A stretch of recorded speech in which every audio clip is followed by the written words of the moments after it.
এ জমিন, এখনো এই জমিনের মধ্যে আমার এমন কিছু বান্দা বান্দি আছে, কখন কোন টাইমে জানি কোন মজলিসে আদমের কথা শুই না দিলটা নরম করে, দিলটা নরম করে বৈশাই আমি আল্লাহর কাছে চোখের পানি ঝরায়, পিছনের জীবনের সব গুনার জন্য অনুতপ্ত হয়ে যায়। কখন জানি দিল থেকে কই মালিক যা করেছি ভুল করেছি, সাথে সাথে আমি আল্লাহ তার উপর খুশি হইয়া তার পিছনের জীবনের সমস্ত গুনাহ মাফ করে গুনাহগারের তালিকা থেকে নাম কাইটা ওলির তালিকা উঠা দিব। আত্তাইবু মিনাদ যামবি কামাল্লা যামবালা।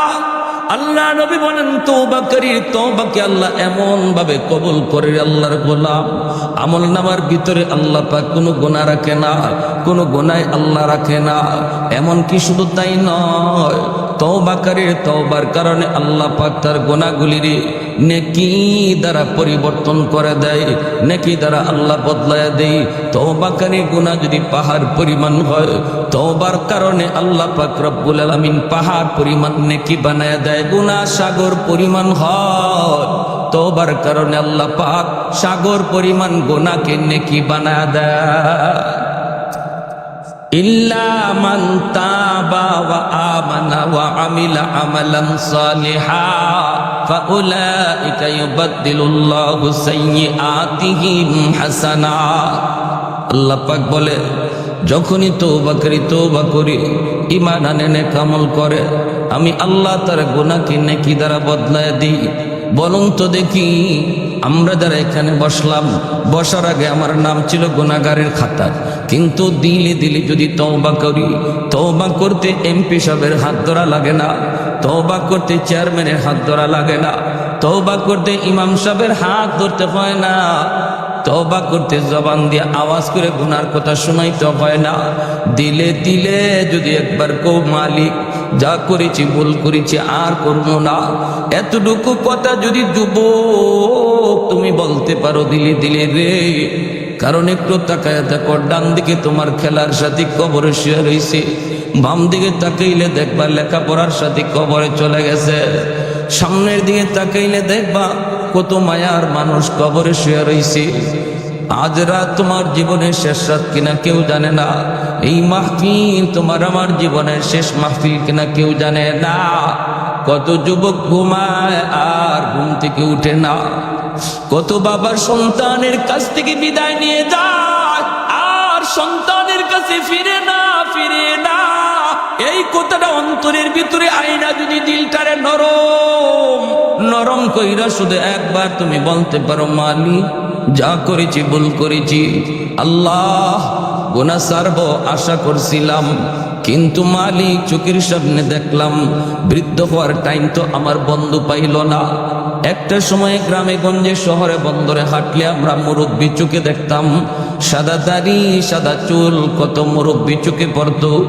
দিন যত যাচ্ছে মুরব্বী আর দেখা যায় না, কারণ হলো মানুষ মুরব্বী হওয়ার টাইম পায় না। যৌবনী কবরের ডাক চলে আসে, ঠিক কিনা জোরে কর। এই চিন্তা করে যদি তুমি আর আমি আল্লাহর কাছে কান্না করি আর হৃদয় দিয়া দিল দিয়া বলি, রব্বুল আলামিন দিলের খবর জানে না জানে না, মুহূর্তের ভিতরে আল্লাহ পাক বসার আগে আমার নাম ছিল গুনাহগারের খাতায়, দিলে দিলে তওবার নিয়ত করা মাত্রই আল্লাহ উঠায় দিবে অলির খাতায়। কেমনে অলি হয়? কই গুনারে আল্লাহ নেকি বানায় দেয়। কেমনে এত তাড়াতাড়ি অলি হয়? কই গুনারে আল্লাহ কি বানায় দেয়? জুরাকন কি বানায় দেয়? গুনারে আল্লাহ নেকি বানায় দেয় নেকি। এজন্য এই যুবক একটু হতাশ হওয়ার কিছুই নাই, হতাশ হওয়ার কিছুই নাই। সিদ্দিকে আকবর রাদিয়াল্লাহু তাআলা আনহু এই আয়াতের উপরে দলিল পেশ করে হযরত ওমর ফারুক রাদিয়াল্লাহু তাআলা আনহুকে বলেছিলেন, ভাই ওমর, তোমার জীবনের নেকি মনে হয় আমি আবু বকরের চেয়ে অনেক বেশি। হযরত ওমর ফারুক রাদিয়াল্লাহু তাআলা আনহু বলেন, দলিল কি দলিল? আপনি হলেন উম্মতের ভিতরে শ্রেষ্ঠ, আমার জীবনের নেকি আপনার চেয়ে বেশি হয় কেমনে? সিদ্দিক আকবর বলেন, আল্লাহর কোরআনের আয়াত। কোন আয়াত? কয় ইল্লা মান তাবা ওয়া আমানা ওয়া আমিলা আমালান সালিহা ফাউলাইকা ইউবাদদিলুল্লাহু সাইয়্যাতিহিম হাসানাত। আল্লাহ পাক রব্বুল আলামিন তওবার খাতিরে আল্লাহ পিছনের গুনাহকে আল্লাহ নেকি দিয়া বদলা দেয়। এরে ওমর, এই যদি আল্লাহর কথা হয় তাহলে তো তুমি ওমরের পিছনের গুনাহ আমি আবু বকরের চেয়ে অনেক বেশি। ইসলাম গ্রহণ করার আগে তোমার দ্বারা গুনাহ বেশি হয়েছে, কিন্তু ইসলাম গ্রহণ করার পর তওবার খাতিরে আল্লাহ পাক ওই পিছনের গুনাহগুলির যদি নেকি বানায় দেয় তাহলে তো নেকিও বেশি হয়ে গেল। এই হিসাবে আমি বলতেছি তোমার জীবনের নেকি আমি আবু বকরের চেয়ে অনেক বেশি। এই কথা বলতে হযরত ওমর বলতেছেন, ভাই আবু বকর, যদি বিষয়টা এমন হয় তাহলে চলো আমরা জীবনের নেকি বদলা বদলি করে ফেলি। আমি ওমর তোমাকে আমার জীবনের সব নেকি দিয়া দিব গো, বিনিময়ে তুমি আমাকে শুধু তোমার জীবনের এক রাতের নেকি দিবা। সিদ্দিক আকবর বলে, কোন রাতের কথা বলছো? হযরত ওমর বলে, সেই রাত হলো আমার মায়ার নবীর সাথে হিজরতের রাত, যেই রাতের জন্য তুমি 40টা রাত ঘুমাও নাই আবু বকর। দরজার কিনারায় কান লাগায় লাগায় আমার নবীর ডাকের অপেক্ষায় ছিলা, কখন আমার নবী এসে ডাক দেন। 40টা রাত সারা রাত দরজার পাশে দাঁড়ায় দাঁড়ায় আমার নবীর ডাকের অপেক্ষায় ছিলা। অবশেষে সেই রাত তোমার কাছে আসলো, আমার মায়ার নবীকে নিয়ে তুমি রওনা দিয়েছো সেই গারে সুর, এত বড় উঁচু পাহাড়ের উপরে সেই গর্ত, সেই গুহা। এই গুহায় ওঠার সময় আমার নবীরে তুমি নিজের কান্দে লইছো। এত উঁচু পাহাড় বায়া বায়া ওঠা কত কষ্ট, একজন ওঠাই কত কষ্ট, সেখানে তুমি আমার নবীকে পাহাড় বায়া উঠতে কষ্ট দেও নাই, বরং নিজের পিঠের মধ্যে আমার রসুলকে তুইলা তুমি নিজে পাহাড় বায়া বায়া উপরে উঠছ। গুহার কিনারায় যায় নবীর ঢুকতে দেও নাই, তুমি বলেছো মায়ার নবী গো আপনি গুহার মুখে দাঁড়ান, আমি ভিতরটা দেখে আসি নিরাপদ কিনা, যদি কোনো জীব জানোয়ার থাকে আমি আবু বকরের ক্ষতি হয়ে যাক গো নবী, আমার যদি জানও চলে যায় উম্মতের এত ক্ষতি হবে না, কিন্তু যদি আপনার কোনো ক্ষতি হয় উম্মত সেই ক্ষতিপূরণ দিতে পারবে না। ওগো নবী আপনি গুহার মুখে দাঁড়ান, আমার মায়ার নবীরে তুমি গুহার মুখে দাঁড় করাইয়া নিজে গুহার ভিতরে যায় ঢুকছো, ঢুইকা পাগড়ির কাপড় সিরা সিরা সবগুলি গর্তের মুখ তুমি বন্ধ করেছ, একটা গর্তের মুখ বন্ধ করার মতো কাপড় ছিল না, নিজের পা দিয়ে সেই গুহার মুখ তুমি আটকায় রাখছো। তুমি ভালো করে জানো এই গুহার এই গর্তের মধ্যে সাপ থাকতে পারে, এরপরও পা দিয়ে আটকায় রাখছো, কামড় দিলে তোমাকে দেখ, এরপরও যেন আমার নবীর কোনো ক্ষতি না হয়। সেই গর্তের মধ্যেই ছিল বিষাক্ত সাপ, ওই গুহার ভিতরে ঢুইকা তোমার ঘুমের প্রয়োজন ছিল বেশি। 40টা রাত তুমি ঘুমাও নাই, ঘুমের প্রয়োজন ছিল তোমার বেশি, সেখানে নিজে না ঘুমাইয়া আমার মায়ার নবীরে তুমি নিজের উরুতে ঘুম পাড়াইছো, আমার নবীরে তুমি ঘুম পাড়াইছো, নবী তোমার উরুতে নিশ্চিন্তে ঘুমাইতেছেন। এই গুহা থেকে এই গর্ত থেকে সাপে তোমার কামড় দিল, বিষাক্ত সাপের যন্ত্রণায় তুমি অস্থির, কিন্তু নড়াচড়া তুমি করো না, বডি নড়াচড়া করো না, কারণ বডি যদি নড়াচড়া করো আমার মায়ার নবীর ঘুম ভেঙে যাবে, আর নবীর ঘুম ভাঙলে কষ্ট হবে। এজন্য বিষাক্ত সাপের যন্ত্রণা দাঁতে কিরিমিরি খায় তুমি হজম করেছিলা। ও ভাই আবু বকর, আমাকে শুধু ওই এক রাতের নেকি তুমি দিয়ে দাও, বিনিময়ে আমি ওমর তোমাকে জীবনের নেকি দিয়ে দিব। একটু জোরে কইলে খুশি কইমা কোন সুবহানাল্লাহ। सिद्दीक तेरा नाम से इस्लाम रहेगा, सिद्दीक तेरा नाम से से इस्लाम रहेगा, दुनिया की सदाकत में तेरा नाम रहेगा, दुनिया की सदाकत में तेरा नाम रहेगा। फारूक तेरा नाम से इस्लाम रहेगा, दुनिया की अदालत में तेरा नाम रहेगा। उस्मान तेरा नाम से इस्लाम रहेगा, दुनिया की सखावत में तेरा नाम रहेगा। हैदर तेरा नाम से इस्लाम रहेगा, दुनिया की शजाअत में तेरा नाम रहेगा। मुआविया तेरा नाम से इस्लाम रहेगा, दुनिया की सियासत में तेरा नाम रहेगा। एक जोरे सुने बोली अल्लाहु আকবার, মুসলমানের আওয়াজে বলি আল্লাহু আকবার। আমাদের আওয়াজ ছোট হওয়ার কারণে কাদিয়ানীরা সাহস পাইছে। আওয়াজ দিয়া বলেন ঠিক কি না? আমাদের আওয়াজ ছোট হওয়ার কারণে নবীর দুশমনরা সাহস পাইছে। এ যুবক, দাবি করবা নবীর উম্মত, আশা করবা হাসরের মাঠে নবীর শাফাত, আর চোখের সামনে কাদিয়ানীরা আমার নবীর খতম নবুয়তের সিংহাসন লইয়া দৌড় দিবে। তুমি কোনো প্রতিবাদ করবা না, অবস্থান থেকে আওয়াজ তুলবা না।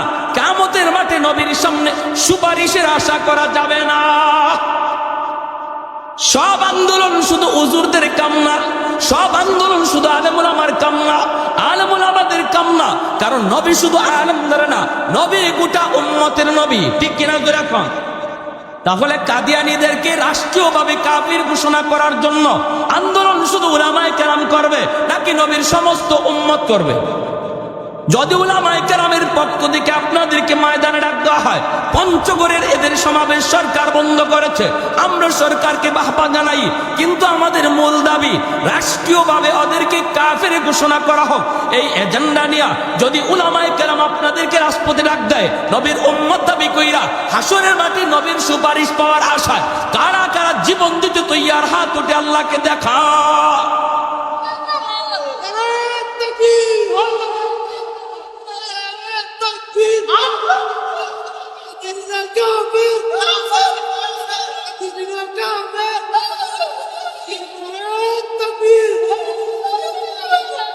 সংসদে আইন চাননি আপনারা?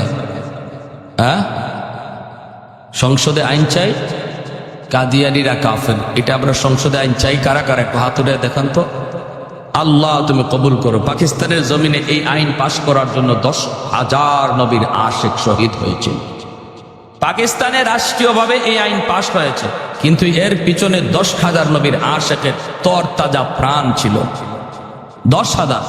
আমি তো মনে করি বাংলাদেশে নবীর আশিক শুধু 10,000 না, লাগে যদি 10 লাখ জীবন দিতে হয় তবুও নবীর জন্য প্রস্তুত, ঠিক কিনা জোরে কোন? এই বাংলাদেশের মানুষ দেখেছে বাংলাদেশে কি পরিমাণ নবীর আশিক আছে, এটা দেখেছে বাংলাদেশের মানুষ। স্কুল কলেজ ভার্সিটি থেকে কিভাবে ছাত্ররা নবীর জন্য রাজপথে নেমে এসেছিল, এরা পৃথিবীর মানুষ দেখেছে। আওয়াজ দিয়া বলেন ঠিক কিনা? আরে হাজিরিন, এজন্য সজাগ থাকা চাই। উলামায়ে কেরাম কখনো আপনাদেরকে রাজপথে ডাক দিবে এমপি হওয়ার জন্য না, চেয়ারম্যান হওয়ার জন্য না। যদি আপনাদেরকে রাজপথে ডাক দেয়, মনে করবেন এটা গোটা উম্মার স্বার্থে, আমার ঈমান বাঁচানোর জন্য। এটা আমার আন্দোলন, এটা আমার ডাক। যে যে অবস্থানে আছেন, জানি না কে কোথায় কোন অবস্থানে আছে, আপনি যদি কোনো দল করে থাকেন, দলের নেতাকে বলে আমার দল বড় নয়, নেতাও বড় নয়, আমার সবচেয়ে বড় আমার নবী, ঠিক কিনা জোরে কোন? আমরা সবাই কথা বলি আল্লাহ আমার মরণ যেন ইমানের হালে হয়। কেউ কি কথা কয় আল্লাহ আমার মরণ যেন দলের উপরে হয়? হ্যাঁ, কেউ কথা বলে? সবাই বলে আল্লাহ মরণ যেন ইমানের হালে হয়। তাহলে দল বড় না ইমান বড়? নেতা বড় না আমার নবী বড়? নবী বড়। অতএব আমার নেতাকে আমি চাপ দিব, নেতাকে চাপ সৃষ্টি করব, আইন পাশ করেন, আইন পাশ করেন। আমার নবী শেষ নবী, নবীর পরে নবী নাই, ঠিক কিনা? এদেশে হিন্দু বসবাস করে, বৌদ্ধ বসবাস করে, খ্রিস্টান বসবাস করে, কোনো বাধা নাই আমাদের। ইসলাম বাধা দেয় না, কাদিয়ানীদের ব্যাপারে আমাদের শক্ত অবস্থান। কারণ কি? কারণ কাদিয়ানীরা নিজেদেরকে মুসলমান পরিচয় দেয়, আর এই মুসলমান পরিচয় দেওয়ার কারণে সহজ সরল মুসলমান ভাই বোন তাদের এই ধোঁকার মধ্যে পইরা ওই তাদের দলে ঢুকিয়া কাফের হইতেছে, অথচ নিজে জানে না। ঠিক না জোরে কর? কারণ ওরা নিজেদেরকে মুসলমান পরিচয় দিচ্ছে। আহমদিয়া মুসলিম জামাত, এই মুসলিম শব্দটা লাগানোর কারণে আমাদের অবজেকশন। তোমরা হিন্দু বৌদ্ধ খ্রিস্টানের মতো ভিন্ন এক ধর্ম নিয়ে বসবাস করো, কোনো বাধা নাই আমাদের। হিন্দুরা বসবাস করে, আমার নবী মদিনার রাষ্ট্রনায়ক ছিলেন, মদিনাতে বিভিন্ন ধর্মের মানুষ ছিল, আল্লাহ নবী তাদের নিরাপত্তা দিয়েছেন, ধর্মীয় স্বাধীনতা দিয়েছেন, গির্জার পাহারাদারি করেছেন সাহাবায়ে কেরাম। ইসলাম আমাদেরকে এই মানবতা শিখায়। কিন্তু তুমি আমার পরিচয় দিয়ে আমার আরেক ভাইরে ধোঁকায় ফেলাইবা, এটা আমরা বরদাস্ত করব না। ঠিক কিনা ভাই? জোরে বলে। আমার ভাইরা, হযরত ওমর ফারুক রাদিয়াল্লাহু তাআলা আনহু বললেন, ভাই আবু বকর, আমি ওমর আমার জীবনের সব নেকি তোমাকে দিয়ে দিব, শুধু আমাকে এক রাতের নেকি দাও। কোন রাত? কয় হিজরতের রাত, যেই রাতে আমার নবীর সঙ্গে তুমি ছিলা। সিদ্দিক আকবর তখন বলেন, ভাই ওমর, এই রাতে আমার কি পরিমাণ নেকি হয়েছে এটা আমি আবু বকর নিজেও জানি না। বদলা বদলি করবো তো আগে নিজে বুঝতে হবে কি পরিমাণ নেকি হয়েছে। চলো আল্লাহর নবীর কাছ থেকে একটু জেনে আসি। দুজন আল্লাহর নবীর কাছে চলে আসলেন। আয়েশা আল্লাহর নবীর কাছে বলতেছেন, নবী গো, ওগো নবীজি, আমরা দুইজন জীবনের নেকি বদলা বদলি করতে চাই। আল্লাহর নবী বলেন, কিসের বদলা বদলি? বলে ওমর বলতেছে তার জীবনের সব নেকি আমাকে দিয়ে দিবে, বিনিময়ে আমার জীবনের এক রাতের নেকি চায়। আল্লাহ নবী বলে, আবু বকর, সেটা কোন রাতের কথা বলছো? সিদ্দিক আকবর বলে, নবী গো, সেই রাত হলো আপনার সাথে হিজরতের রাত। এই কথা শুনতেই মায়ার নবী, দয়ার নবী বলেন, আবু বকর, জীবনের নেকি বদলা বদলি করবা কি করবা না আমি নবী তা জানি না রে। আমি কোনো সিদ্ধান্ত দিব না, কারণ দুজন আমার নবীর বড় মায়ার। নবী কোন কথা বলবেন, কে খুশি হবে আর কে নারাজ হবে, এজন্য নবী কয় আমি কোনো মত দিব না, সেটা তোমাদের সিদ্ধান্ত। দুজন মায়ার নবীর বন্ধু, একজন নবীর ডান হাত আর একজন নবীর বাম হাত, আবার সম্পর্কেও দুজন মায়ার নবীর শ্বশুর। এজন্য নবী কয় আমি কি বলবো না বলবো, আমি কিছু বলবো না, তোমরা নিজেরা জানো বদলা বদলি করবা কি করবা না, করবা কি করবা না। আজও আমার মায়া নবী তার দুই বন্ধুরে নিয়া মদিনার রওজায়ে আতহারে দুই বন্ধুকে নিয়েই নবী শুয়ে আছেন। চিরনিদ্রায় দুই বন্ধুরে পাশে নিয়ে নবী শুয়ে আছেন। ওই নবী কয়, আবু বকর, আমি কিছু রায় দিব না, তবে যা জানতে চেয়েছো এটা বলতে পারি রে আবু বকর। ওই রাতে তোমার কি পরিমাণ নেকি হয়েছে? যদি তোমার ওই রাতের নেকি এক পাল্লায় রাখা হয় আর গোটা উম্মতের নেকি এক পাল্লায় রাখা হয়, তবু তোমার পাল্লা ভারী হবে। মুসলমানের আওয়াজে বলি সুবহানাল্লাহ। এজন্য বলি যুবক, আল্লাহ পাক রব্বুল আলামিন কয়, আমার কোন বান্দা কখন কোন জায়গায় বইসা জানি দিলে দিলে তওবা করে, তওবা করার সাথে সাথে আল্লাহ পাক কয় আমি তার পিছনের জীবনের সব গুনাহ শুধু মাফ করি তা না, তার গুনাহগুলিরও নেকি দ্বারা বদলায় দিই, নেকি দ্বারা বদলায় দিই। অতএব আমার বান্দা কখন কোন অবস্থায় আমারে খুশি করে ফেলে, এ জমিন তোমরা আমার বান্দা বান্দির ব্যাপারে নাক গলাবা না। এই সাগর ও মহাসাগর আমার বান্দা বান্দির ব্যাপারে নাক গলাবা না। এটা আমার বিষয় আর আমার বান্দা বান্দির বিষয়। চারটা শ্রেণী এখনো জমিনের মধ্যে আছে।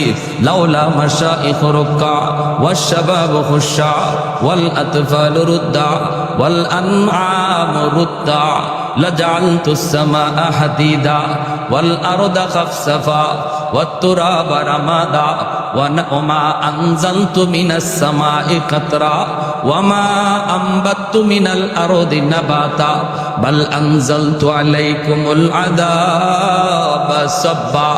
আল্লাহ পাক বলেন, এখনো জমিনের মধ্যে আমার কিছু বান্দা বান্দি আছে, বৃদ্ধ হয়ে গেছে, চুল দাড়ি সাদা হয়ে গেছে, কোমরে তার ব্যথা, হাঁটুতে তার ব্যথা, জয়েন্টে জয়েন্টে তার ব্যথা, ঘর থেকে বের হতে তার কষ্ট হয়, এরপরও কষ্ট করে আমি আল্লাহর ঘর মসজিদে হাজির হয়, সেজদা দিতে কষ্ট হয়। কষ্ট করে আমি আল্লাহকে সেজদা দেয়, আমার ওই বৃদ্ধ বান্দা বান্দির সেজদার দিকে তাকাইলে এই জমিনের প্রতি আমি আল্লাহর মায়া লেগে যায়। আল্লাহ বলে 2 নম্বর হলো ওয়াশাবাবু খুশা। এখনো জমিনের মধ্যে এমন কিছু যুবক রয়েছে যেই যুবক যৌবনের পাগলামি করে না রে। যৌবনে তারে মসজিদে পাওয়া যায়, যৌবনে তারে রোজা রাখতে দেখা যায়, যৌবনে তার মাথায় টুপি পাওয়া যায়, যৌবনে তার মুখে দাড়ি দেখা যায়, যৌবনে বাপ মার সেবা করতে দেখা যায়, যৌবনে মুরব্বীদেরকে শ্রদ্ধা করতে পাওয়া যায়, যৌবনে সে বন্ধুদের সাথে গুনার কাজে যায় না। সুযোগ ছিল তার গুনাহ করার, এরপরও আমি আল্লাহর ভয় করে না। ক্ষমতাও ছিল তার অন্যায় করার, এরপরও আমার ভয় করে না। ওই যুবকের কলিজার দিকে যখন আমি আল্লাহ কুদরতি নজরে চাই, তখন এই গুনাহগার জমিনের প্রতি আমার মায়া লেগে যায়। এই যুবকগুলির যৌবনে আল্লাহর ওলির খাতায় নাম লিখা, যুবক যৌবনে আল্লাহর ওলির খাতায় নাম লিখায়। নবী বলেন লা ওয়ারাকাল কাফি, লা ওয়ারাকাল কাফি। যে মানুষটার সুযোগ ছিল গুনাহ করার, সুযোগ ছিল তার অন্যায় করার, এরপর আল্লাহর ভয় করে না, আল্লাহর নবী বলেন সেই হলো তোমাদের ভিতরে সবচেয়ে বড় পরহেজগার। বৃদ্ধ মানুষ বয়স হওয়ার কারণে অনেক গুনাহ এমনি করতে পারে না, গায়ে তার শক্তি নেই, কিন্তু যুবকের পুরাপুরি শক্তি আছে, এরপরও সে আল্লাহর ভয় করে না। আল্লাহর নবী বলেন এই মানুষটা যে সুযোগ আছে, শক্তি আছে, এরপরও আল্লাহর ভয় করে না, সেই হলো তোমাদের ভিতরে আল্লাহর ওলি। এই জমিনে যত আল্লাহর ওলি অতিবাহিত হয়েছেন, প্রত্যেকেই ওলির খাতায় নাম লেখাইছেন যৌবনকালে। যত আল্লাহর ওলি অতিবাহিত হয়েছেন, প্রত্যেকেই ওলির খাতায় নাম লেখাইছেন কোন বয়সে? যৌবনকালে। এজন্য আল্লাহ পাক কই ওই যুবকের দিকে যখন আমি তাকাই, তখন এই জমিনের প্রতি আমার বড় মায়া লেগে যায়। 3 নম্বরে আল্লাহ পাক বলেন ওয়াল আতফালু রুদ্দা। ঘরে ঘরে কিছু শিশু বাচ্চা আছে, এরা বড় মাসুম, এরা নিষ্পাপ, এদের কোনো গুনাহ নাই। গুনাহ করছে তার মা, গুনাহ করছে তার বাবা। এই বাপ মার গুনার কারণে জমিনে গজব আসতে চায়, কিন্তু এই গজবের ভিতরে বাচ্চাটাও পইরা যায়, এই গজবের ভিতরে শিশু বাচ্চাটাও পইরা যায়, অথচ এই শিশু বাচ্চাটার কোনো গুনাহ নাই, কোনো অন্যায় নেই। আমি আল্লাহ তার উপরে শরীয়তের বিধিবিধান এখনো চালু করি নাই। ওই শিশু বাচ্চাটা যখন বিপদ দেখা টুট ভাঙ্গা কান্দে, এই বাচ্চাটার কান্নার দিকে তাকাইলেও জমিনের প্রতি আমার মায়া লেগে যায়। এজন্য শিশু বাচ্চাদেরকে মারধর করবেন না রে বাবা, শিশু বাচ্চাদেরকে বকাবকি করবা না। ঘরের অবুঝ শিশু বাচ্চাটার খাতিরে আল্লাহ তোমারে খাওয়াইতেছে, আমারে খাওয়াইতেছে। আল্লাহর গজব থেকে আমি আর তুমি বাইচে আছি। বিশেষ করে মাদ্রাসার ছোট ছোট বাচ্চাগুলি যারা কোরআন পড়ার জন্য আসছে, এই বাচ্চাগুলির সিনাকে আল্লাহ নিজে চয়েস করছে, নিজে। হাজারো হাজারো বাচ্চাগুলির ভিতর থেকে আল্লাহ পাক যার সিনাকে আল্লাহ তার কোরআনের জন্য পছন্দ করেছে, সেই সিনাগুলিকে আল্লাহ পাক মাদ্রাসায় আনছে। এটা আল্লাহর নির্বাচন, আল্লাহর নির্বাচন। আল্লাহ ওই সিনার ভিতরে তার কোরআনকে আমানত রাখবে।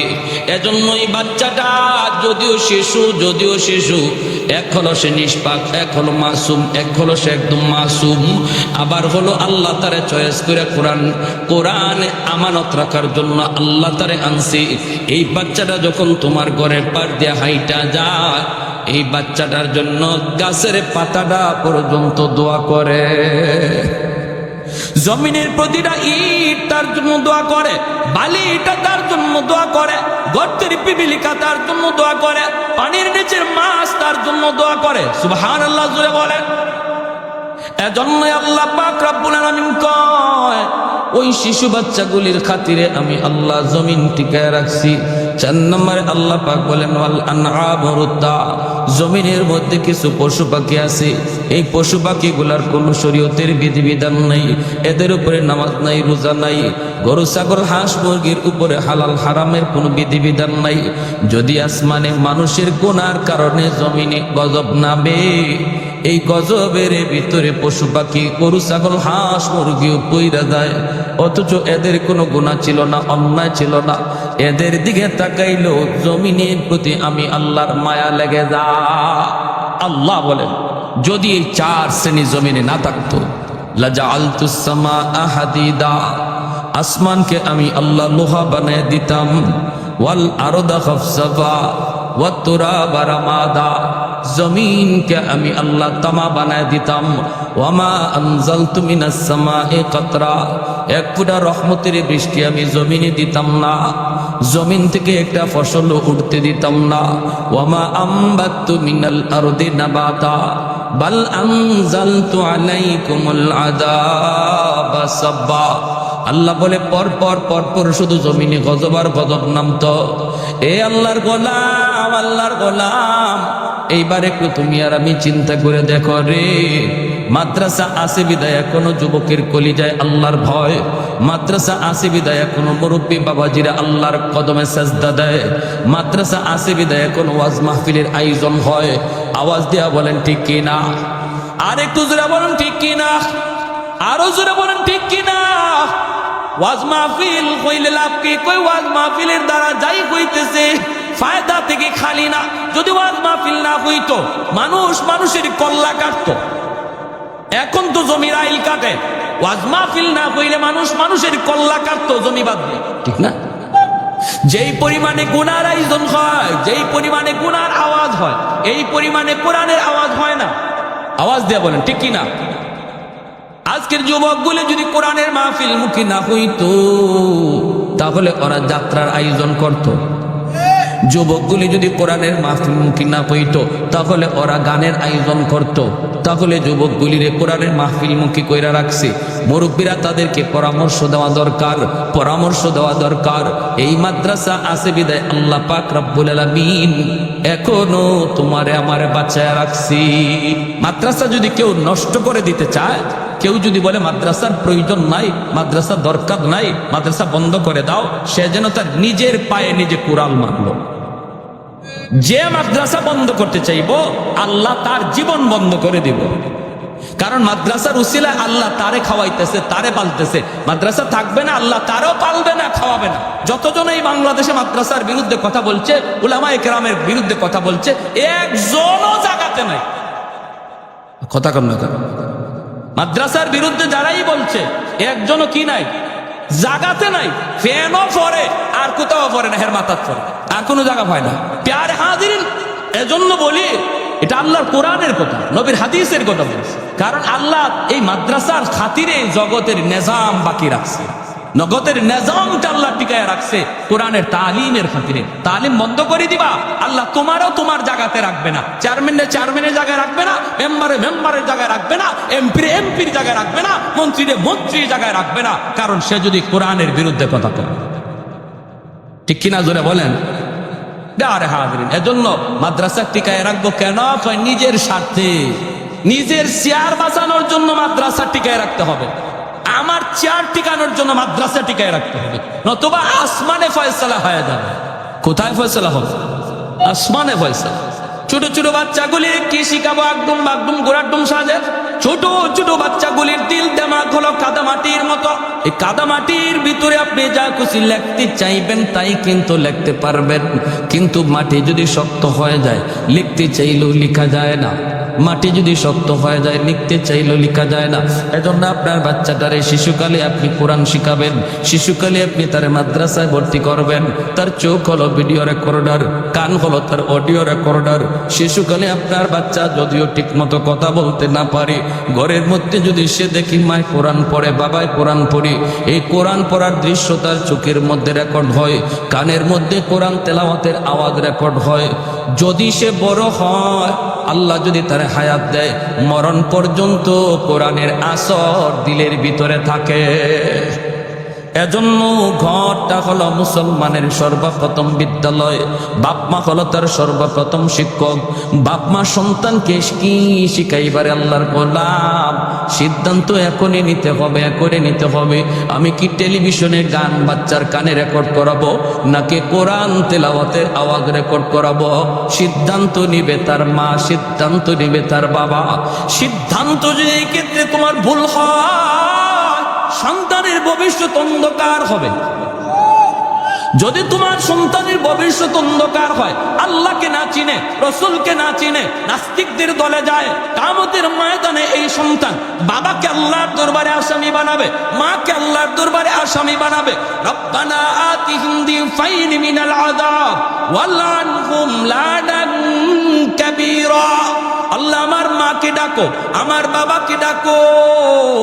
আমি শিশু ছিলাম আল্লাহ, আমি বুঝতাম না গো কোন পড়া পড়লে পরে আখিরাত চিনা যায়, কোন পড়া পড়লে পরে তোমাকে পাওয়া যায়, কোন পড়া পড়লে পরে মানুষের মতো মানুষ হওয়া যায়। আল্লাহ হালাল হারামের জীবন আমার বাপ মা আমারে শিখায় নেই, আমার বাপ মা আমাকে ওই পরিবেশে বড় করে নেই। আজ যদি আমি জাহান্নামে যাই, আমার বাপ মারে ডাবল শাস্তি দেও, ডাবল। এইভাবে সন্তান আল্লাহর দরবারে মামলা দিবে। বহু সন্তানের মামলায় বাপ মা আসামির কাঠ গড়ায় দাঁড়ায় থাকবে। এজন্য রে যুবক, আমি বলি না সন্তানকে ডাক্তার বানাইও না, ইঞ্জিনিয়ার বানাইও না। আমি বলি তারে ডাক্তার বানাইতে চাও বানাও, ইঞ্জিনিয়ার বানাইতে চাও তুমি বানাও, কিন্তু সবার আগে মুসলমানি শিখাও। আর মুসলমানি শিখাইতে হলে মাদ্রাসায় মিনিমাম 5 বছর পড়াইতে হবে, মিনিমাম 5টা বছর নুরানি মাদ্রাসায় পড়াইলে সন্তান মুসলমানই শিখবে। শুধু মক্তবে 1 ঘন্টা পইরা মুসলমানি শিক্ষা হয় না। তারে তো কোরআনই সহি শুদ্ধ কইরা হুজুরে 1 ঘন্টায় পড়াইতে পারে না। শিশু বাচ্চাদেরকে মারামারি, কিলাকিলি, ঘুষাঘুষি, বিচার আচার এগুলা সামলাইতে তো হুজুরের 1 ঘন্টা চলে যায়, ঠিক না? মুসলমানের সন্তানের লেখাপড়া যেন মাদ্রাসা থেকে হয়, এই চিন্তা করেই উলামায়ে কেরাম সমস্ত মাদ্রাসাগুলোতে নুরানি বিভাগের মধ্যে স্কুলের সমমানের অঙ্ক ইংরেজি রাখছেন। স্কুলের সমমানের অঙ্ক ইংরেজি রাখছেন শুধু আপনাদের কথা চিন্তা করে। যারা আপনারা সন্তানকে ডাক্তার ইঞ্জিনিয়ার বানাইতে চান, আমরা বাধা দেই না, কিন্তু মনে রাখবেন ডাক্তার পরিচয় তার বড় পরিচয় নয়, ইঞ্জিনিয়ার পরিচয় তার বড় পরিচয় নয়। আমার সন্তানের সবচেয়ে বড় পরিচয় সে মুসলমানের সন্তান। এজন্য সবার আগে মুসলমানই শিখাইতে হবে। 5 বছর নুরানি মাদ্রাসায় পড়া, স্কুলে সমমানের অঙ্ক ইংরেজি শিখুক। এরপরে তারে আপনি হাই স্কুলে দিতে চান, কোনো বাধা নাই, অনায়াসে হাই স্কুলে ভর্তি হইতে পারবে। অঙ্ক ইংরেজিতে কোনো অসুবিধা হবে না, কারণ মাদ্রাসায় ওই সমমানের অঙ্ক ইংরেজি রাখা হয়েছে, ঠিক কিনা? এ যুবক, এজন্য দিলটা নরম করে কথাগুলি শোনো। আজ নয় কাল আমি বাবা হব, অথবা আমি বাবা হয়েছি। আল্লাহর আদালতে সন্তানের মামলা থেকে যদি বাবা বাঁচতে চাও, তাহলে সন্তানকে শিশুকালে দিন শিখাও, শিশুকালে তারে আল্লাহর পরিচয় শিখাও, শিশুকালে তারে আখিরাত শোনাও। এই সন্তান যদি 5 বছর মাদ্রাসায় পড়া হাই স্কুলে যায়, বেনামাজি হবে না। ইউনিভার্সিটিতে গেলেও সে বেনামাজি হবে না। নাস্তিকদের ভিড়ে যাইও সে কোনোদিন নাস্তিক হবে না রে। নাস্তিকদের ভিড়ে যাইও সে আল্লাহু আকবারের স্লোগান তুলবে। কারণ শিশুকালেই তার বাবা কলিজার ভিতরে কোরআন ঢুকায় দিছে, আল্লাহু আকবার। শিশুকালেই তার মা 5 বছর মাদ্রাসায় পড়াইয়া কোরআন ঢুকায় দিছে, নবীর মহব্বত ঢুকায় দিছে, ইসলামী জিন্দেগির মহব্বত কলিজায় ঢুকায় দিছে। ঢাকা ইউনিভার্সিটির বাংলা বিভাগেও যদি লেখাপড়া করে, তবুও তোমার সন্তান নাস্তিক হবে না। নাস্তিকদের বীরেও সে কোরআনের সৈনিক হবে। ভারতের মুস্কান কলেজে পড়ছে আমার বোন, অনার্সে পড়ুয়া, কলেজে পড়ুয়া আমার বোন। বলো তো এতগুলি হাইওয়ানের সামনে সে কেমন করে সাহস নিয়ে আল্লাহু আকবারের ধ্বনি তুলল? জেনারেল শিক্ষায় শিক্ষিত, ভার্সিটি অনার্সে পড়ে, অনার্সে পড়া যদি সে তার কলিজায় এত বড় ঈমান, এত মজবুত ঈমান রাখতে পারলো, তোমার সন্তানও পারবে যদি তার শিশুকালে তার কলিজায় এরকম কোরআন ঢুকায় দাও। ধন্য ওই বাবা ওই মা, ধন্য ওই বাবা ওই মা। ডাক্তার হলো আদর্শ ডাক্তার হবে, ডাকাত হবে না। ইঞ্জিনিয়ার হলো আদর্শ মানুষ হবে, অমানুষ হবে না। রডের জায়গায় রডই দিবে, বাঁশ দিবে না। রডের জায়গায় রডই দিবে, বাঁশ দিবে না। আর সিজার করা রুগীরে নর্মাল ডেলিভারি কেসের রুগীরে সিজার করতে বলবে না। নর্মাল ডেলিভারি কেস ডাক্তার ভালো করে জানে। এরপরে কয় না, সিজার করতে হবে, নইলে বাচ্চাও মরবে, মাও মরবে। মাত্র 30,000 টাকার লোন একজন সুস্থ মহিলাকে জীবনের জন্য অসুস্থ বানায় দিল। এই ডাক্তারকে ডাক্তার বলবেন না ডাকাত বলবেন? আপনারা কোন কি বলবেন? আরো জোরে। তাহলে ডাক্তার হইয়া মানুষ হইল কেউ? এই জন্য মুরগির বাচ্চা জন্ম নিলে মুরগি হয়, মানুষের বাচ্চা জন্ম নিলেই মানুষ হয় না, তারে মানুষ বানাইতে হয়। আর মানুষ বানানোর তরিকা, মানুষ বানানোর শিক্ষা হলো দ্বীনি শিক্ষা, হালাল হারামের জিন্দেগি, জায়েজ না জায়েজের জিন্দেগি। এজন্য সন্তানটাকে মানুষের বাচ্চা বানান মাদ্রাসায় ভর্তি কইরা, এরপরে ডাক্তার বানাইয়েন, আদর্শ ডাক্তার হবে। ইঞ্জিনিয়ার হলো আদর্শ ইঞ্জিনিয়ার হবে, জাতির খাদেম হবে। আর কি কইতাম, আর কিভাবে বুঝাইলে বুঝবেন? কেন কেন? আলহামদুলিল্লাহ আলহামদুলিল্লাহ, এখন অনেক অনেক শিক্ষিত বাপ মারে চোখ খুলতেছে, সজাগ হয়েছে। অনেক ভালো ভালো ফ্যামিলির বাচ্চারা এখন মাদ্রাসায় পড়ে, আলহামদুলিল্লাহ। বড় সচিবের পোলাও মাদ্রাসায় পড়ে, মন্ত্রীর বাচ্চারাও মাদ্রাসায় পড়ায়। এক সচিবকে জিজ্ঞেস করেছিল সাংবাদিক, আপনার বাচ্চাটারে মাদ্রাসায় দিচ্ছেন, এই মাদ্রাসায় পড়ে তো সার্টিফিকেট পাওয়া যায় না, এ তো আপনার মতো সচিব হতে পারবে না, বাচ্চাটার মাদ্রাসায় দিলেন কেন? সচিবে কয়, আরে সচিব বানাইমো পরে, আগে জবাই হওয়া থেকে বাঁচি, আমারে যে জবাই করে লইব, এই জবাই হওয়া থেকে আগে বাঁচি। ঐশীর হাতে বাপমা জবাই হয় নাই, জোরে বলেন হয় নাই? এর পরেরই ঘটনায় সচিবের জবাব, একজন সচিবের জবাব, যে আগে আগে আমি মা বাবা সন্তানের হাতে জবাই হওয়া থেকে বেঁচে নিই, তারপরে সচিব বানাবো না। জবাই হওয়া থেকে বাঁচতে কি করতে হবে? একমাত্র পথ, শিশুকালে দিন শিখাও, কোরআন শিখাও। ঐশীর যেই টাইমে তার বাপমা বাধা দিছে, এটা টাইম ছিল না, এটা ওভার টাইম। এর জন্য অ্যাকশনের জায়গায় রিঅ্যাকশন হয়েছে। এমন হাজারো ঐশী সমাজে এখনো রয়ে গেছে, শুধু বাপমার ভুল সিদ্ধান্তের কারণে। শিশুকালে ইংরেজদের পোশাক পরায় বড় করবেন, ছোট্ট মেয়েটা বুঝে না, এজন্য হাফ প্যান্ট পরাইয়া আর গেঞ্জি পরাইয়া মার্কেটে লইয়া বের হয়ে গেছে। আমি জিজ্ঞেস করলাম, ভাই এটা কি করলেন? হুজুর বুঝে না। আমি কই, আমার নবীর হাদিস কয় তুমি বাবা বুঝো না, বাচ্চায় ঠিকই বুঝে, তুমি মা বুঝো না।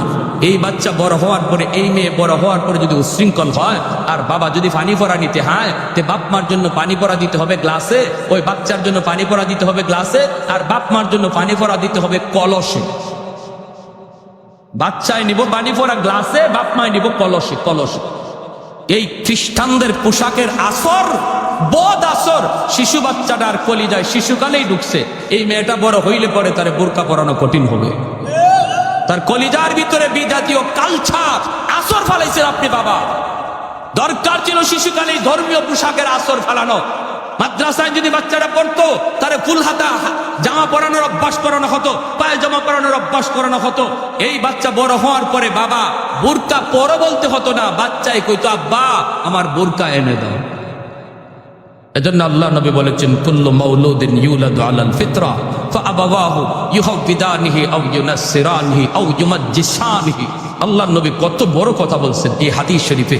নবী বলেন, ওই বাপ মা দায়ী, নতুবা সন্তান দুনিয়াতে আসে আল্লাহর ওলি হয়ে। মঈনুদ্দিন চিশতি রহমাতুল্লাহ আলাইহি যত বড় ওলি। অসুবিধা হইতেছে আপনাদের কি ভাই? অসুবিধা হইতেছে? আব্দুল কাদের জিলানী যত বড় ওলি, এমন ওলি হইয়া আপনার সন্তান দুনিয়াতে আগমন করেছে। সুবহানাল্লাহ। এরপরে আল্লাহ নবী কই, তার উলায়াত নষ্ট করেছে তার মা, উলায়াত নষ্ট করেছে তার বাবা।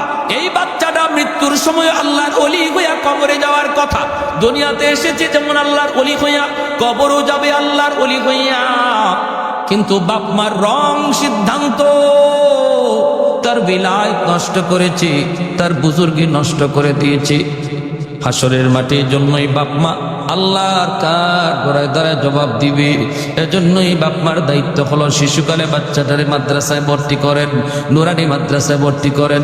খাজা কুতুবউদ্দিন বখতিয়ার কাকি রহমাতুল্লাহ আলাইহির মা বাচ্চাটারে নিয়ে তিনি মাদ্রাসায় হাজির হলেন। এরপরে বলতেছেন, উস্তাদজি আমার বাচ্চাটারে আপনি আলিফ বা তা সা শিখায় দেন। উস্তাদে বলতেছে, বাবা কুতুবউদ্দিন পড়ো আলিফ বা তা সা। যেই মাত্র উস্তাদে কয় বাবা পড়ো আলিফ বা তা সা, এমনি কুতুবউদ্দিন কয়, না গো উস্তাদজি, আলিফ বা তা সা নয়, আলিফ লাম মিম যালিকাল কিতাবু লা রাইবা ফীহ। উস্তাদ কই বাবা কুতুবুদ্দিন, তোমার মা বলল আলিফ বা তা সা, আর তুমি কিনা বলতেছো আলিফ লাম মিম। বাবা রে, পর পর পর উস্তাদকে পাশে বসায়া ছোট্ট বাবু কুতুবুদ্দিন আল্লাহর কোরআনের 15 পারা হিফজ শোনায়া দিছেন। এইবার উস্তাদ মায়ের কাছে দৌড়ে চলে আসলেন, আইসা বলতেছেন, মা গো, কেন তুমি মজা করেছো, ঠাট্টা করেছো? তোমার ছেলে তো কোরআনের 15 পারার হাফিজ, আর তুমি কিনা আমাকে যা বলছো আলিফ বা তা সা শিখাবো। এই কথা বলতেই মা পর্দার আড়াল থেকে চোখের পানি সাইরা আল্লাহর শুকরিয়া আদায় করে কে, উস্তাদ জি, খোদার কসম আমি মা নিজেও জানি না আমার কুতুবুদ্দিন কেমন করে 15 পারা হাফিজ হইছে। তবে আমি যতদূর জানি, আমার সন্তান পেটে আসার পর থেকে আমি কোনো বেহুদা কথা বলতাম না, কোরআন তিলাওয়াত করতাম। আমার কুতুবুদ্দিন যখন আমার দুধ পান করত, তখনও আমি কোরআন তেলাওয়াত করতাম গো। বেহুদা কোনো কথা চলতো না। আমার ঘরে কোনো গান বাজনার আওয়াজও সন্তানের কানে ঢুকে নেই। যদি সন্তানের কান দিয়া ঢুকছে তো কোরআন তেলাওয়াত ঢুকছে, মনে হয় মার দুধের সাথে কোরআন তেলাওয়াত যায় ঢুকছে। এ যুবক, বলো না আজকে কেন আমাদের গোড়ায়, আজকে আমাদের সন্তানগুলি কেন বেলাইনে ব্যাপদে চলে গেছে? আমাদের গোড়া গন্ডগোল লাগে রয়েছে, গোড়া গন্ডগোল। আজকে মা সন্তানকে দুধ পান করায়, ইন্ডিয়ান চ্যানেলের নাটক দেখে, গান দেখে। যদি দুধের সাথে কোরআন তেলাওয়াত যায় ঢুকে, দুধের সাথে গান শুনলে গানও ঢুকতে পারেনি না, পারে না। মা সন্তান পেটে নিয়ে যদি বেশি বেশি মিষ্টি খায়, সন্তান মিষ্টি প্রিয় হয়। মা সন্তান পেটে নিয়ে যদি বেশি বেশি টক খায়, সন্তান টক প্রিয় হয়। মা পেটে সন্তান নিয়ে যদি মা বেশি বেশি কোরআন তেলাওয়াত করে, সন্তান হাফেজে কোরআন হয়। পেটে সন্তান নিয়ে যদি মা বেশি বেশি গান শুনে, সন্তান বড় হয়ে গানের মাস্টার হয়। পেটে সন্তান নিয়ে যদি মা পর্দার ভিতরে চলে, সন্তান বড় হয়ে মেধাবী হয়, মেধাবী হয়। আর পেটে সন্তান নিয়ে মা যদি বেপর্দায় চলে, তাহলে এই সন্তান বড় হইয়া এরকম ভাবে প্রতিবন্ধী হয়। লক্ষ লক্ষ টাকা সন্তানের তলে খরচ করলেও তার জেহেন খুলবে না, যদি পেটে সন্তান নিয়ে মা বেপরদায় চলে। এই ভাইয়েরা এটা অভিজ্ঞতার আলোকে বলেছেন রে, এটাই বাস্তব, এটাই বাস্তব। এজন্যই মায়ের নবী কইছি, আদর্শ সন্তান পেতে হলে মার দায়িত্ব বাবার চেয়ে বেশি। আলমার আতুরাইয়াতুন আলা বাইতি যাওজিহা ওয়া ওয়ালাদিহি। বাবাকে সন্তান কম পায়, মাকে সন্তান বেশি টাইম কাছে পায়। পেটে ছিল তাও মায়ের সাথে, দুধ খাইছে তাও মায়ের সাথে, ছোট্ট কান তবুও মায়ের পাশে বেশি ছিল, বাবাকে কম পাইছি। এজন্য মায়ের আসরটা সন্তানের উপরে বেশি পড়ে। মা যদি নেককার হয়, সন্তানের উপরে নেক কাজের আসর বেশি পড়ে। মা যদি গুনাহগার হয়, বদকার হয়, বদের আসরটাও সন্তানের উপরে বেশি পড়ে। এজন্য আমার মা, এই এলাকার মায়েরা শুনো, যদি আল্লাহ ওয়ালা জন্ম দিতে চাও, আল্লাহ তো তোমাদের গর্বটাকে ওলি আল্লাহদের মা বানায় রাখছে। আব্দুল কাদের জিলানী তোমার মতো মায়ের গর্ব থেকেই জন্ম নিছে। মঈনুদ্দিন চিশতি তোমার মতো মায়ের গর্ব থেকেই জন্ম নিছে। ভাইরা, নবী আসার দরজা বন্ধ, ওলি আল্লাহ আসার দরজা বন্ধ না।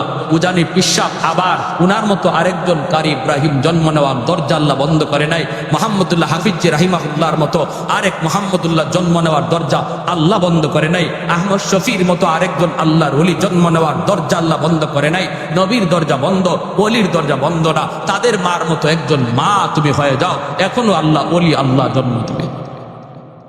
ঠিক কিনা জোরে কও? আর আমরাও যারা আছি, আমরাও সন্তানদের বিয়ে করানোর সময়, ছেলেটারে বিয়ে করানোর সময় টাকা পয়সা সম্পদ গোষ্ঠী আর রং দেখার আগে দিনদারিটা বেশি দেখবো। কি দেখবো? দিনদারিটা বেশি দেখবো। কারণ এই মায়ের উপরে একটা জেনারেশন নির্ভর করে, পরবর্তী জেনারেশন নির্ভর করে একজন মার উপরে। এজন্য একজন দিনদার মা তালাশ আগে করব। মা যদি দিনদার হয়, নবীর হাদিস বলে সন্তান মার আসরটা বেশি পায়। আল্লাহ আমাদের সবাইকে এই অল্প কথাগুলো বুঝার এবং আমল করার তৌফিক দান করুন। বিশেষ করে এই এলাকার ঘরে ঘরে আল্লাহ পাক কোরআনের হাফেজ আলেমে দ্বীন আল্লাহ কবুল করুন। মোহাম্মদুল্লাহ হাফিজজির মতো আপনাদের এলাকার কৃতি সন্তান ছিলেন, সারা জগৎ বিখ্যাত একজন আল্লাহর ওলি ছিলেন।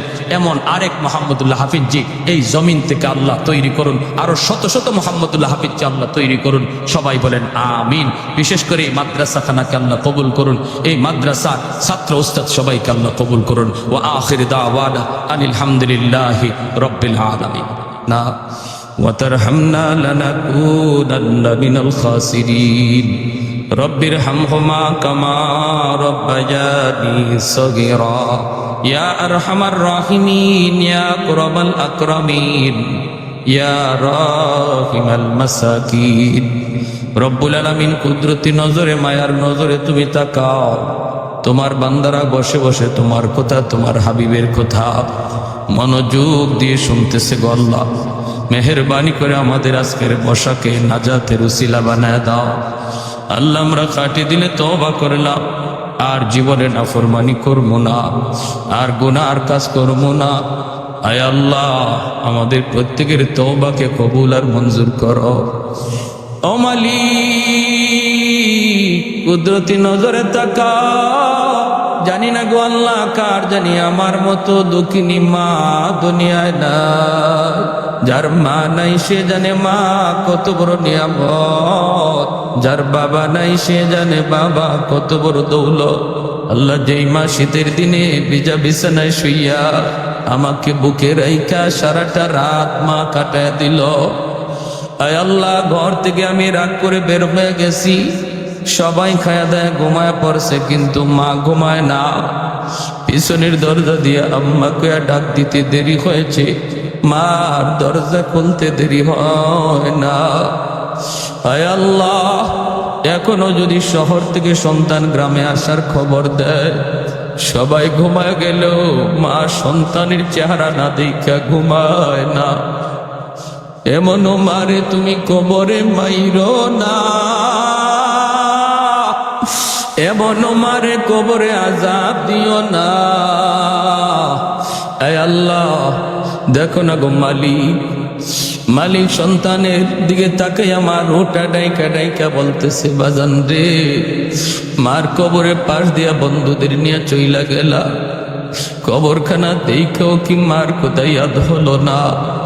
কত রাত মাতার পাশে দাঁড়ায় দাঁড়ায় মা তোমার পাহারা দিয়েছি, আজকে মার কবরে পার দিয়ে চইলা গেছ, অথচ মার কথা তোমার বুঝিয়া হলো না।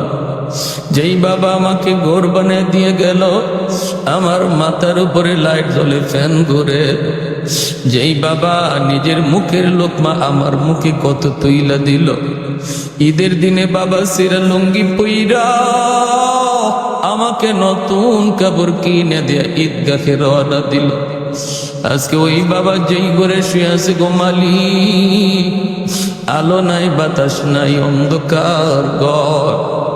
আল্লাহ, বাপ মার কবরে তুমি জান্নাতি আলো বাতাসের ব্যবস্থা করে দিও। ও মালিক, মেহেরবানি করে ডাইনে বামে সামনে পিছনে যত মায়ার মানুষ অন্ধকার কবরে, বিশেষ করে এই কমিটি সদস্য যুবকদের যত আপনজন প্রিয়জন, মা বাবা দাদা দাদি নানা নানি, যত মায়ার মানুষ অন্ধকার কবরে শুয়ে রইছে, মালিক মেহেরবানি করে প্রত্যেকের কবরকে জান্নাতের টুকরা বানায় দাও। আয় আল্লাহ, আমাদের আম্মা আব্বা যাদের জীবিত হায়াতে বরকত দাও, বিবি বাচ্চা ভাই বারাদরে হায়াতে বরকত দাও। আল্লাহ, আমাদের সন্তানগুলিকে নেককার বানাও, দিনদার বানাও। আল্লাহ, এই এলাকার ঘরে ঘরে হাফেজে কোরআন কবুল ফরমাও, ঘরে ঘরে আলেমে দিন কবুল করে নাও। ও মালিক, এই এলাকার জন্য এই মাদ্রাসা খানাকে হেদায়েতের উসিলা বানায় দাও। ছোট ছোট বাচ্চাগুলি বাপ মা সাইরা, আল্লাহ তোমার কোরআনের মহব্বতে এখানে ঘুমায় খায়, নিজের বিছানা নিজে করে, নিজের গোসল নিজে করে। এই বয়সের বাচ্চাটা বাবার কোলে ঘুমাইতো, মার কোলে ঘুমাইতো, মা তার বিছানা কইরা দিত, মা তারে গোসল করাইতো। তোমার কোরআনের মহব্বতে বাচ্চাগুলি আয় আল্লাহ যেই বাবা বাজার থেকে ভালো কিছু আইনা খাইতে পারে না, সন্তানের কথা ইয়াদ করে চোখের পানি জড়া, মা খাইতে গেলে চিন্তায় পড়ে যায় আমার বাচ্চাটা মাদ্রাসায় জানি কি খাইতেছে। ও আল্লাহ, বাপ মার এমন কোরবানিকে তুমি কবুল ফরমাও, তাদের বাচ্চাগুলির দ্বীনের জন্য কবুল করে নাও। এই মাদ্রাসাখানাকে আল্লাহ তুমি কবুল ফরমাও, ছাত্র উস্তাদ কমিটি সহ সবাইকে কবুল করে নাও। ও মালিক, যত হাজত গাইবি খাজানা থেকে পুরা করে দাও। মাওলাই করিম জমিদাতা সহ আয় আল্লাহ প্রত্যেক দাতাকে আল্লাহ তুমি মাফ করে দাও। মাওলাই করিম প্রবাসে যারা আছে আফত বিপদ থেকে হেফাজত করো, তাদেরকে আপনজন প্রিয়জনের কাছে নিরাপদে পৌঁছায়া দিও। আয় আল্লাহ যারা অসুস্থ আছে সুস্থ করে দিও। আমার মা বোনদেরকে মাফ করে দিও। আমার প্রতিটা মাকে আল্লাহ তুমি মুহাম্মদুল্লাহ হাফিজির মার মতো মা বানায় দাও। এক ব্যক্তি আল্লাহ দুনিয়াতে থেকে বিদায়, তোমার ডাকে সারা দিছে, দোয়া চাইছে, আল্লাহ তুমি তারও মাফ করো।